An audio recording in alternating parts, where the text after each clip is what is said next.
The first time my parents asked me to save my brother, I was 22 and had exactly $847 in my bank account. The second time, I was 26 and building my first real client base. Now, at 32, they're asking again. But this time, they want my whole company. I'm Desiree, and I've spent my entire life watching my younger brother Mark coast through his mistakes on our family's unwavering support. While I worked 3 jobs to put myself through college, he got a fully funded gap year in Europe to find himself. When I needed a loan to start my digital marketing agency, my father said they were tapped out. 2 months later, they funded Mark's crypto trading venture. My phone buzzes. It's Mom, requesting an urgent family Zoom. I already know what this is about. Desiree, honey, you need to join now. Her text reads, "It's about Mark. It's always about Mark." I click the link, and their faces fill my screen. Mum's wearing her pearl necklace, the one reserved for guilt trips and funeral announcements. Dad's jaw is set in that familiar way that means someone's disappointed him. Again. "Where's Mark?" I ask, though I already know he won't show his face. "He's indisposed," Mom says, dabbing at her eyes with a tissue. "Sweetie, we need to discuss something serious." Dad cuts to the chase. "Your brother's in trouble. He owes people money. A lot of money." "How much?" $100,000, Mom whispers, like saying it quieter makes it smaller. I laugh. I can't help it. "And let me guess, you want me to bail him out?" "This isn't funny, Desiree," Dad snaps. "He could be arrested. These aren't the kind of people you want to owe money to." "So he's gambling again?" Mom flinches. "He was trying to invest in what, Mom? Bitcoin? Horse racing? Or did he find another sure thing like that cannabis startup last year?" "You have a successful business now," Dad says, ignoring my questions. "You could easily what? Liquidate my company? The one I built without any help from you?" "We helped you plenty," Mom interjects. "We raised you, gave you a good home, while giving Mark everything else." The words taste bitter. Every cent I earned, every client I landed, every late night I worked, that's mine. I'm not throwing it away because Mark can't control himself. "He's not strong like you, sweetheart," Mom pleads. "He needs our help." "No, he needs consequences. For once in his life." Dad leans forward, his face filling the screen. "If you don't do this, you're betraying this family, and we won't stay silent about it." "Are you threatening me?" "We're warning you," Mom says softly. "Family helps family. If you turn your back now, people will know what kind of person you really are." My phone buzzes again. A notification. "Aunt Willow has unfollowed you." So it begins. "Let me be very clear," I say, my voice steady despite the rage building in my chest. "I will not sacrifice my company for Mark's gambling debts. Not now, not ever. And if you want to paint me as the villain, go ahead. But remember, the truth has a way of coming out." "You ungrateful," Dad starts, but I end the call. Within minutes, my phone lights up with messages. Most are from Mom, alternating between guilt and threats. One is from my cousin Natasha, usually my ally. "What's going on? Everyone's talking." I switch off my phone and walk to my office window. Below, Seattle's evening traffic crawls through the rain. 10 years ago, I stood in this same spot, in an empty room, dreaming of building something of my own. Something no one could take away. My computer pings with an email from Elliot, my childhood friend turned financial advisor. "Heard rumors. Need to talk. Coffee tomorrow?" I type back a quick yes and open my bottom drawer. Inside is a folder labeled Family Records. Every screenshot, every email, every transfer I've documented over the years. Just in case. Mom always said I was the strong one. She meant it as a way to excuse Mark's weakness, but she was right about one thing. I am strong. Strong enough to stand my ground. Strong enough to protect what's mine. And if they want a war, I'll give them one. My phone buzzes one final time. It's Mark, breaking his silence. You're really going to let them destroy me? I type back 4 words. You did that yourself. Then I start making calls. This time, I'm not playing defense. Great Uncle Robert's funeral should have been about remembering a kind old man who always snuck us kids extra dessert. Instead, it became the stage for my public shaming. I stood at the back of the church, watching relatives cluster and whisper. Every few minutes, someone would glance my way, their expressions a mix of disappointment and judgment. My cousin Natasha, who usually hugged me on sight, merely nodded before finding a seat far from mine. I heard she has 3 vacation homes, one aunt whispered to another as I passed. While her own brother could go to jail, came the reply. I kept my face neutral, though my hands shook as I pulled out my phone to document another text from Mom. Mark had to skip the funeral. He's too devastated by your betrayal to face the family. The service ended, and I made my way to the reception hall, planning a quick exit. But Aunt Willow had other plans. Well, if it isn't our resident millionaire, she announced loudly, blocking my path. Too important now to help family in need? Several heads turned. I kept my voice low. This isn't the time or place, Willow. When is the time? When Mark's in prison? When your parents have lost everything trying to save him? You don't know the whole story. I know enough. She stepped closer, her voice dripping venom. You abandoned your family, your own blood. For what? Money? I pulled out my phone and hit record, keeping it subtle at my side. Is that what they told you? That I abandoned them? Everyone knows you've always been selfish. Ever since you were little, always doing your own thing, never thinking about anyone else. Each word was a gift, really. Evidence of the smear campaign, recorded for posterity. Interesting perspective, I said, then walked away, leaving her sputtering. An hour later, I sat across from Elliot at our usual coffee spot, playing back the recording. They're really going all out, he said, shaking his head. But this might work in our favor. Keep recording everything. I pulled out my laptop. I've been gathering screenshots of every text, every email. But I need your help with something bigger. The financial records? Mom mentioned they might lose everything helping Mark. But they're comfortable. Really comfortable. Where's all their money going? Elliot leaned forward. Give me access to what you have. I'll start digging. Legally, I stressed. Of course. But Desiree... He hesitated. This goes deeper than you think. I've noticed some strange transfers from your parents' accounts, using your name.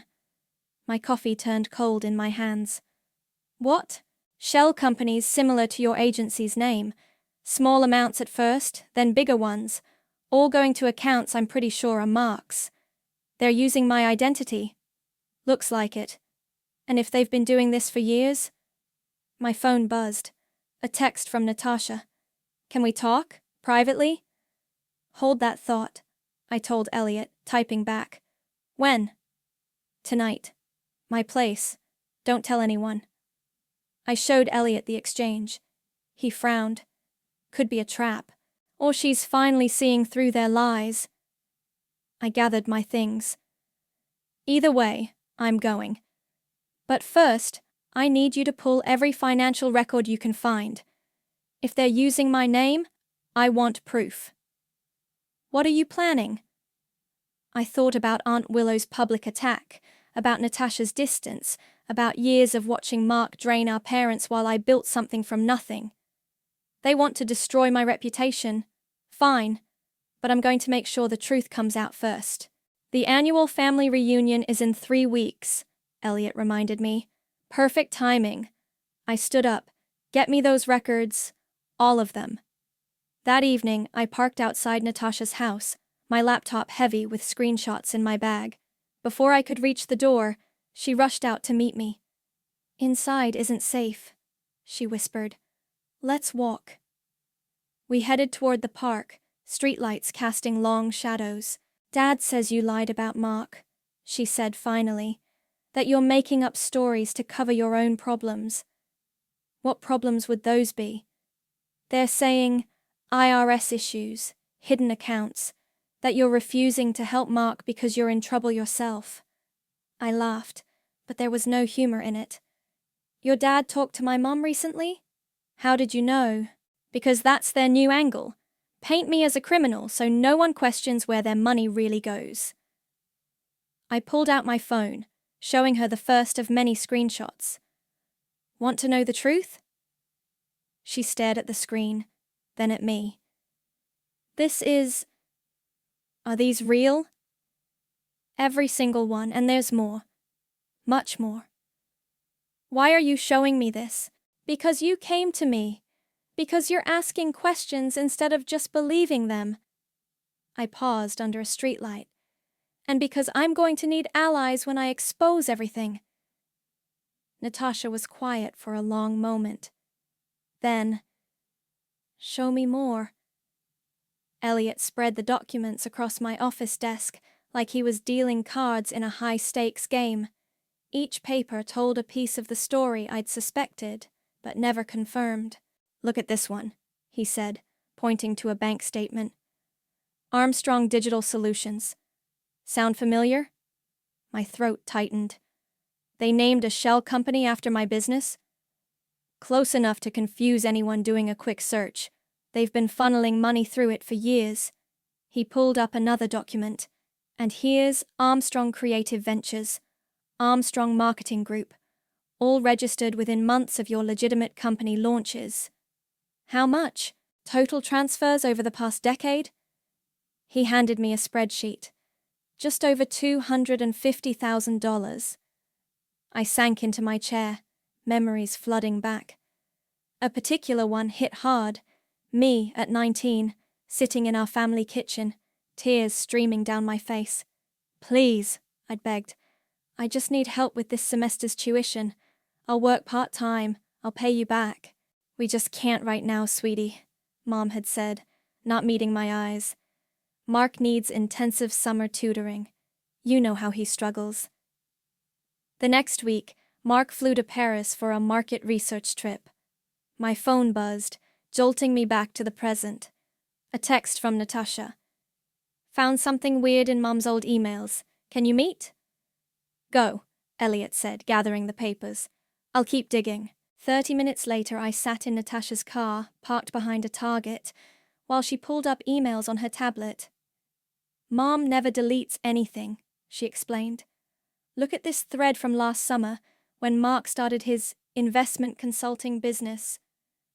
The emails showed a conversation between my aunt and my mother discussing a family investment opportunity.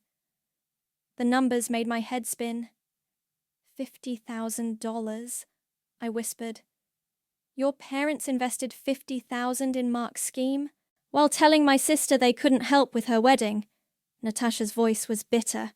"But that's not the worst part. Look who else invested." I scrolled down. Aunt Willow, 2 other uncles, even my grandmother. "They all lost everything, didn't they?" Natasha nodded. "And now your parents are trying to cover it up by blaming you."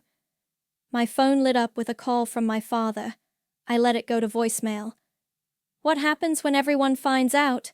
Natasha asked. "They already know something's wrong. Why do you think they're trying so hard to discredit me?" Another memory surfaced. Christmas 3 years ago. Mark announcing his new crypto venture over dinner.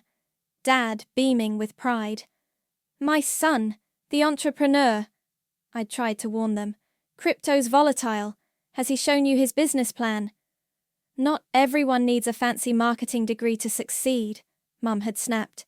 Now, I pulled up my own emails, showing Natasha the warning I'd sent them about Mark's investment schemes. "You tried to stop this," she said quietly. "They didn't want to hear it."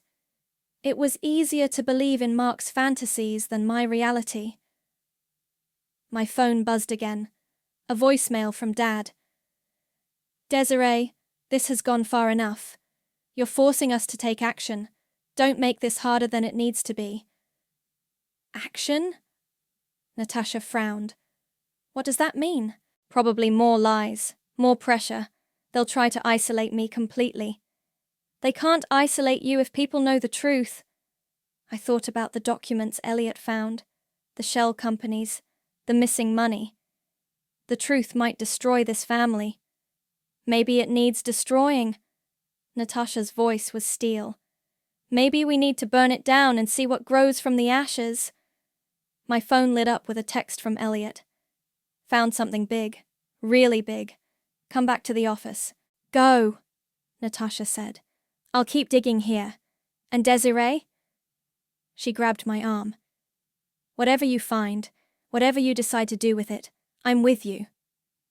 Back at my office, Elliot's face was grim. Remember how I said it went deeper? Well, I found where some of that money went. He turned his laptop toward me. On the screen was a bank statement from an offshore account. Your mother opened this 6 months ago. The deposits match withdrawals from those shell companies using your name. How much? Enough to cover Mark's gambling debts 3 times over. He paused. They're not trying to save him, Desiree. They're trying to save themselves. I stared at the numbers until they blurred. All those years of struggling, of being told there wasn't enough money to help me, while they built this secret safety net for Mark. Print everything, I said finally. Every transaction, every shell company, every transfer. The annual family gathering is in 2 weeks. Are you sure about this? I thought about my 19-year-old self, crying over tuition, about Mark's endless second chances, about my parents' threats and Aunt Willow's public accusations.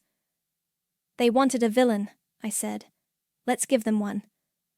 Did you hear about Desiree's IRS troubles? Natasha read from her phone, showing me the family group chat she'd been secretly monitoring. Mom says she's facing an audit.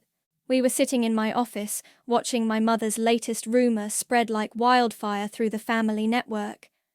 Within minutes, concerned messages flooded in. Such a shame, Aunt Willow wrote. No wonder she won't help Mark. She's probably hiding something. My actual tax returns sat on my desk, meticulously maintained and spotless. Next to them, Elliot's latest findings about the shell companies bearing my company's likeness. They're trying to get ahead of the story, I said. Make people doubt my credibility before... My office door burst open. My father stood there, his presence filling the doorway like a storm cloud. Out, he commanded Natasha. I'm staying, she replied, crossing her arms. Family matter. Exactly why I'm staying. He closed the door behind him, jaw clenched. You've been digging, asking questions, making accusations. Gathering evidence, I corrected, about fraud, identity theft, tax evasion. At the end of the day, family's all you have. He leaned forward, hands on my desk. You really want to destroy that?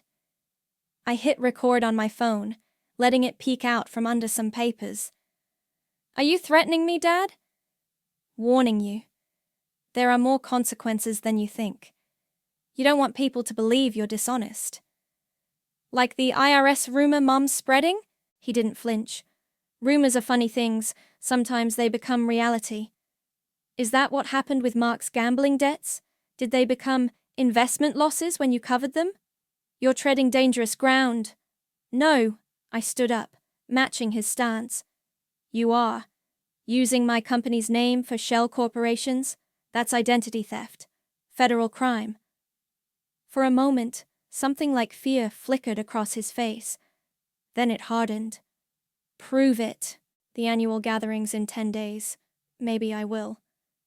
You'd destroy your mother, your brother. For what? Revenge. For truth. He straightened, adjusting his tie. Truth is relative. Family is forever. Remember that before you do something you can't take back. After he left, Natasha released a breath. That was intense. And recorded, I said, stopping the phone's recording. Every word. My computer pinged with a message from Elliot. Got hold of Josue, he's willing to help. Josue, our distant cousin who worked in corporate finance, had always been the family's quiet observer. His verification could add legitimacy to our evidence. Call him, Natasha urged. Now. On speakerphone, Josue's voice was low and careful. I've suspected something for years. The numbers never added up at family investments meetings. Will you help us expose it? A pause. I thought I was the only one who noticed they were hiding something. Send me what you have. I'll verify everything. After hanging up, I pulled up Mark's friend Peyton's social media. His latest post showed him at a casino, caption reading, "Big wins coming, shout out to my lucky charm M.A."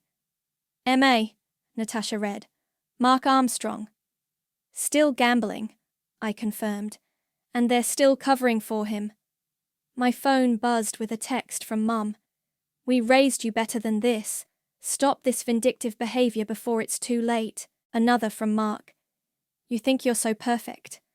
Wait until everyone sees who you really are. Natasha read over my shoulder. They're scared. They should be. I pulled up the document Elliot had prepared, a complete timeline of transfers, shell companies, and covered debts. 10 days until the gathering. Think we can get everything verified by then? With Josue's help? Definitely. She paused. But Desiree, are you ready for what comes after? Once you do this, there's no going back. I thought about my father's threats, my mother's lies, years of watching Mark drain our family while I built something real. About shell companies bearing my name, about hidden accounts and covered crimes. They made their choice years ago, I said, when they decided Mark's failures were worth more than my successes, when they started using my identity to cover his debts, when they chose lies over truth. And now? Now I make my choice. I started typing an email to Josue, attaching the first batch of documents. They wanted to write my story for me, cast me as the villain. Fine, but I'm going to write the ending. Natasha squeezed my shoulder. 10 days. 10 days, I agreed. And then everyone learns what family really means to them. My phone lit up one last time. A message from Elliot. Your mother just tried to access your business accounts. They're getting desperate. I smiled. Let them try. They taught me well, after all. Family is everything, and I learned exactly how far they'd go to protect it. Your mother has 3 offshore accounts, Josue said, spreading printouts across my kitchen table. 1 in the Caymans, 2 in Switzerland, all opened within months of Mark's first major gambling loss. I poured more coffee, my hands shaking slightly. How much total? Combined? He circled a number. Just over 2 million. Natasha, who'd been quiet until now, choked on her tea. 2 million? While they told my sister they couldn't spare 5,000 for her wedding. It gets worse, Josue continued. I found a pattern. Every time Mark had a business failure, money would move through your shell companies into these accounts, then back out to cover his debts. Using my name to clean the money, I said. Exactly. If anyone investigated, it would look like you were the one moving funds illegally. My phone buzzed. A notification from Instagram. Peyton had posted a new story. The video showed him and Mark at what looked like an underground poker game. Shout out to my lucky charm. Peyton's voice slurred. Tonight's gonna change everything, right, buddy?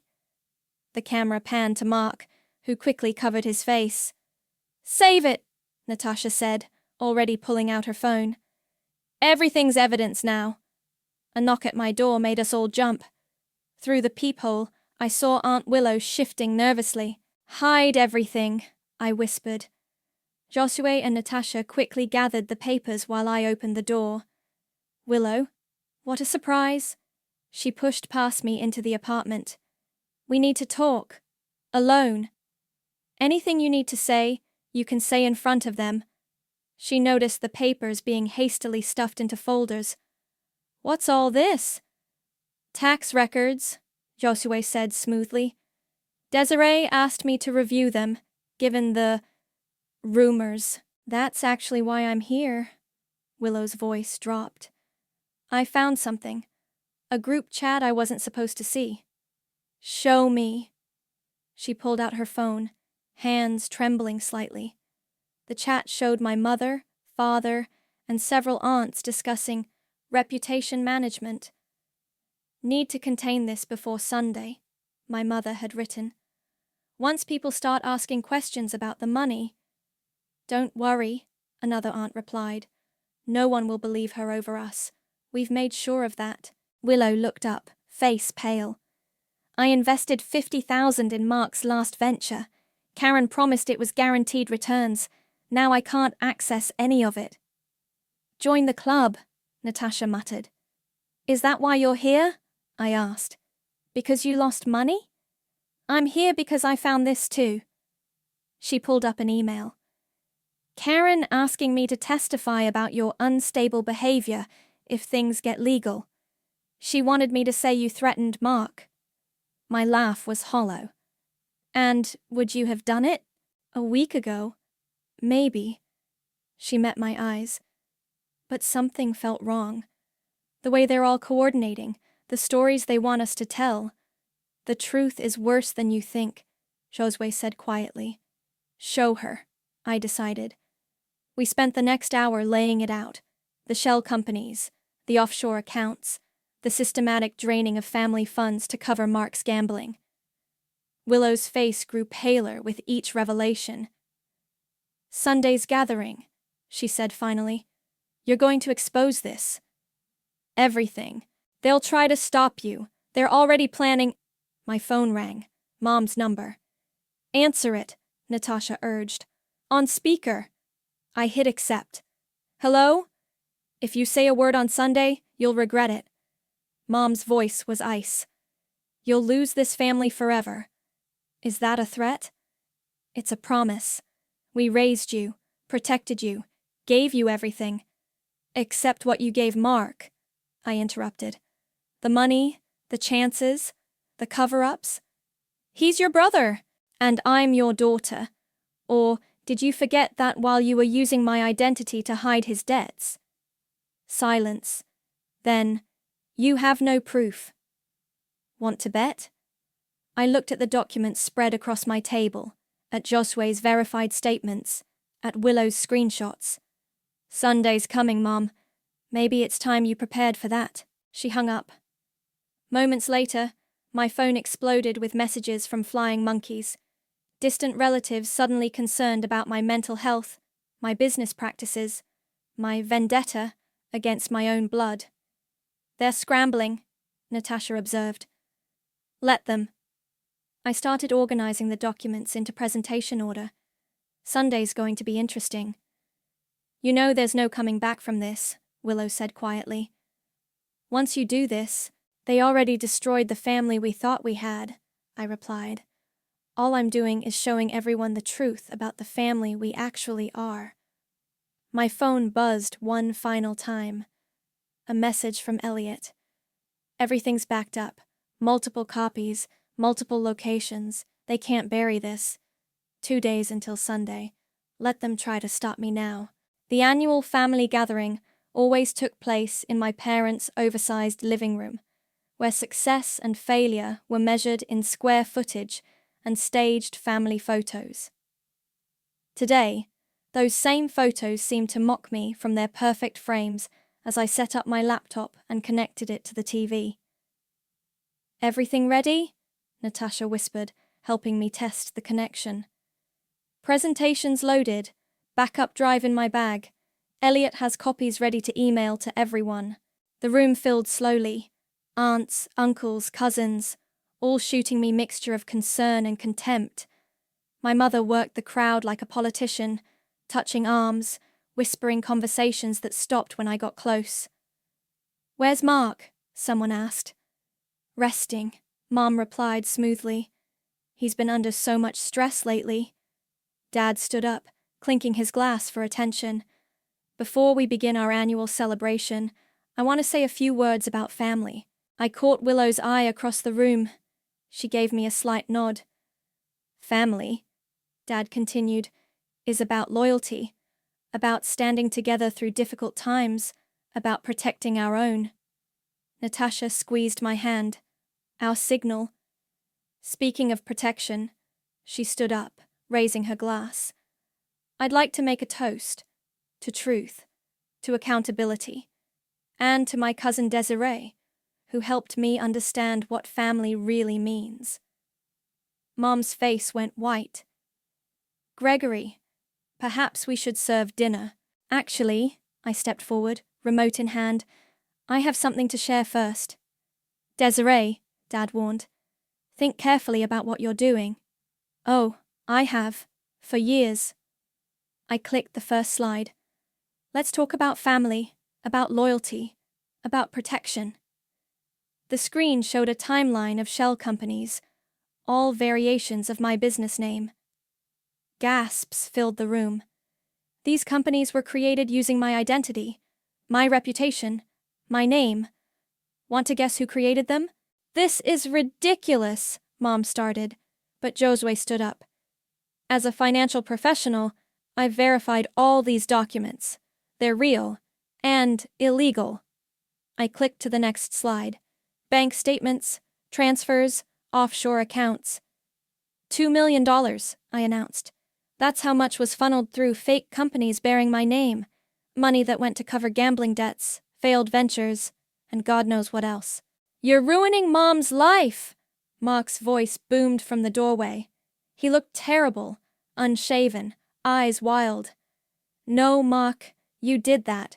With every bet, every scheme, every time they chose to save you instead of letting you face consequences." "We did what any parents would do," Dad interjected. "Really?" I pulled up the next slide. Screenshots of their coordinated smear campaign. "Is this what good parents do? Spread lies about their daughter? Try to destroy her reputation to cover their crimes?" Aunt Willow stood up. "I can confirm these conversations happened. I was part of them. Karen asked me to lie about Desiree." The room erupted in whispers. Mom started to cry, her pearl necklace catching the light as she dabbed her eyes. "Desiree, please," she pleaded.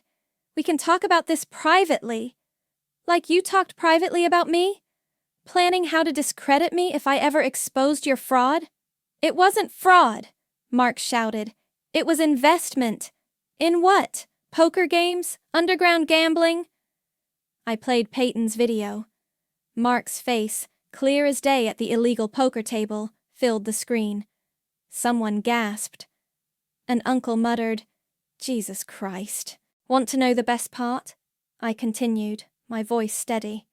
"While they were using my name to hide money, they were telling all of you to invest in Mark's ventures. How much did you lose, Uncle Robert? Aunt Sarah? Willow?" The silence was deafening. "You ungrateful little—" Dad started toward me, but Natasha stepped between us. "Everything's already uploaded online," she announced. "Try to stop her, and it goes public. All of it." I clicked to the final slide.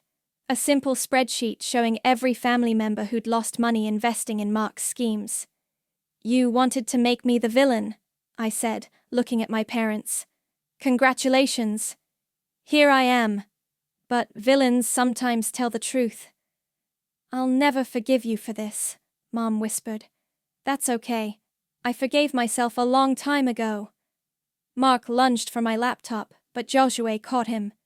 "Don't," he warned. "It's over." The room had divided, half the family moving away from my parents, others frozen in shock. Years of lies unraveling in minutes. "If anyone wants copies of these documents," I said to the room, "Natasha has them. If you've lost money, Joshua can help you understand your legal options." I packed my laptop as the chaos erupted. Accusations, questions, revelations flowing like a burst dam. Mom collapsed onto the couch, Dad standing guard over her like a statue. Mark was the last one I looked at. Get help, I told him. Real help this time. Then I walked out, leaving behind the perfect family photos and the imperfect truth they could no longer hide. I made it halfway down the driveway before the front door burst open behind me. Dad's voice boomed across the manicured lawn. Get back here. We're not finished. Natasha appeared beside me. Keep walking. Don't engage. But I turned around. After all these years, I needed this final confrontation. What's left to say, Dad? The evidence speaks for itself. He stormed toward me, face red. Evidence? You call that evidence? A few bank statements? Some emails? And witness testimony, Josue added, joining us with his briefcase. Don't forget the part where you used your daughter's identity to commit fraud. We were protecting the family. By destroying mine? I pulled out my phone. Should we replay your threat from last week? The one where you promised consequences if I spoke up? Mom appeared on the porch, still dabbing her eyes. How could you do this to us? To Mark? To Mark? Natasha's laugh was bitter. He stole from everyone. My parents lost their retirement savings in his investment opportunity. The front door opened again. Relatives streamed out, some heading to their cars, others gathering in small groups, whispering and pointing. This isn't over, Dad growled. You think you've won? We can explain everything. Try explaining this. Josue pulled out one final document. A property deed, 3-bedroom house in Palm Springs purchased 6 months ago, under Desiree's name. My head snapped up. What? They didn't tell you? Josue handed me the paper. They used your identity to buy a house, probably planned as a backup plan when everything fell apart. Mom's crying stopped abruptly. Dad's face went from red to white. That's identity theft, Willow said, joining our group. That's actually criminal. Everything we did was for this family. Mom's voice rose hysterically. Mark needed help. He was in trouble. And I wasn't. The words burst out before I could stop them. When I needed tuition help, when I was building my business, when I worked 3 jobs just to survive. You were strong, she said automatically. You didn't need... I was abandoned, I corrected. Because it was easier to pour everything into Mark than to admit he needed real help. More relatives gathered around us. Uncle Robert stepped forward. Karen, is it true? Did you know our investment money was going to cover gambling debts? Mom's silence was answer enough. We trusted you, Aunt Sarah added. We put our savings in because you promised it was legitimate. It was legitimate, Mark appeared, swaying slightly. I just needed more time to lose more money. Natasha pulled up Peyton's latest video on her phone. This was filmed yesterday. Still gambling with other people's money? Mark lunged for the phone. Josue stepped between them. Don't, he warned again. The police are already investigating the property fraud. Don't make this worse. Police? Mom whispered. Identity theft is a federal crime, Josue explained calmly. The house alone is enough for charges. The shell companies, the fraudulent transfers, those are bonus points. You'd send your own parents to jail? Dad's voice shook with rage. No, I said quietly. You sent yourselves there, every time you chose lies over truth, every time you used my name to cover Mark's debts, every time you thought you could bury your crimes under family loyalty. The gathered crowd had grown silent, watching the implosion of our family's perfect facade. Maybe some families deserve to be broken, Natasha said, echoing our earlier conversation. We're your parents, Mom tried one last time. Everything we did was for Mark, I finished. I know. You made that clear my whole life. I turned to the gathered relatives. The documents are being emailed to everyone right now. Bank statements, transfer records, evidence of fraud. Do what you want with them. Desiree, Dad stepped forward. If you walk away now, you'll what? Disown me? Spread more lies? Try to destroy my reputation again? I smiled. You tried to use me and erase me. So, I erased the lies instead. I walked to my car, Natasha and Josue flanking me. Behind us, I could hear the chaos erupting again. Accusations, revelations, the sound of a family realizing they'd been betrayed by those they trusted most. What happens now? Natasha asked as I got in my car. Now? I looked at my childhood home, at my parents standing frozen on the lawn, at Mark being confronted by angry relatives. Now the truth does what truth does best. And what's that? It sets everyone free. I started the engine, even if some people go to jail first. As I drove away, my phone buzzed with messages from family members. Not attacks this time, but apologies, support, requests for help, recovering lost money. The truth had done its work. The perfect family was broken, but maybe, just maybe, something real could grow from the ruins. My office doorbell chimed as Natasha walked in, waving a newspaper. Have you seen this? I glanced up from my laptop, where I'd been writing my blog post about family myths. Let me guess. More drama? Your parents took a plea deal. She spread the paper across my desk. Federal charges reduced in exchange for full cooperation. They're still getting jail time, but less than expected. And Mark? Court-mandated rehab and restitution payments. She sat down. Though where he'll get the money to pay everyone back. Not my problem anymore. I turned my laptop around, showing her my blog draft. What do you think about this title? Family Myths We Die Protecting, a Survivor's Guide to Breaking Free. Perfect. She leaned forward. How many readers now? 20,000 and growing. Turns out lots of people have similar stories. My phone buzzed. A text from Elliot. Another investment group wants to meet. Your story's making waves in the finance world. Speaking of waves, Natasha said.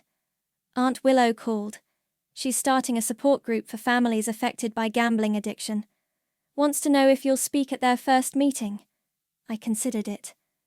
Maybe, if she stops referring to me as our family's whistleblower. Better than ungrateful daughter. The doorbell chimed again. This time, it was Josue, carrying a thick folder. Final audit results, he announced. Your company's completely clean, and I got the Palm Springs house transferred back to your parents' names before their sentencing. You're officially clear of all their mess. Thank you. I meant it. For everything. Don't thank me yet. There's something else. He pulled out another document. Remember that trust fund your grandfather set up? The one your parents said was empty? My heart stopped. What about it? It wasn't empty. They just never told you about it. With interest, it's worth about $300,000 now.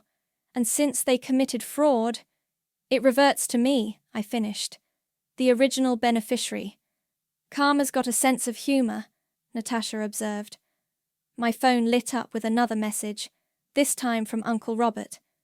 Meeting tonight at my place, family council. We need your input on moving forward. Family council without your parents, Natasha mused. Times really have changed. Speaking of change, Josue nodded toward my window. I looked out. The sign installers were finishing up, replacing my old company logo with a new one. Bigger, bolder. My name, my terms. No more hiding, I said. No more lies, Natasha added. My computer pinged with an email notification. From Mark. My finger hovered over delete, but something made me open it. Dear Desiree. Day 30 of rehab. They make us write letters about accountability. I don't expect forgiveness. I don't even expect you to read this. But you were right. About everything. I'm sorry it took losing everything to see it. Are you going to respond? Natasha asked, reading over my shoulder. Not yet. Let him do the work first. Josue gathered his papers. Speaking of work, your story's already changing policies. 3 banks have contacted me about strengthening their identity theft protections. Good. I stood up, walking to my window. Maybe some good can come from all this. Some good already has, Natasha said. Look at us. Look at you. She was right. My company was thriving. My blog was helping others break free from toxic family patterns. The relatives who'd once shunned me now sought my advice on protecting their assets. My phone buzzed one last time. A message from Mum, sent from prison. I know you'll never believe this, but I'm proud of you. You were always the strong one. I just didn't understand what that meant. I showed it to Natasha. What do you think? Real growth or more manipulation? Does it matter? No, I realized. It doesn't. I turned back to my blog post, typing the final lines. My revenge didn't give me peace, it gave me truth, which turns out is better. Because peace can be faked. We've all seen those perfect family photos hiding perfect lies. But truth? Truth stays. Truth builds. Truth heals. Even when it has to break everything first. Ready for the family council? Natasha asked. I looked around my office. At the new sign, the thriving business, the blog reaching thousands, the family rebuilding itself on honesty instead of lies. Yeah, I said. I'm ready. We walked out together, leaving the old family photos behind. They didn't tell the real story anyway. The truth did that just fine on its own.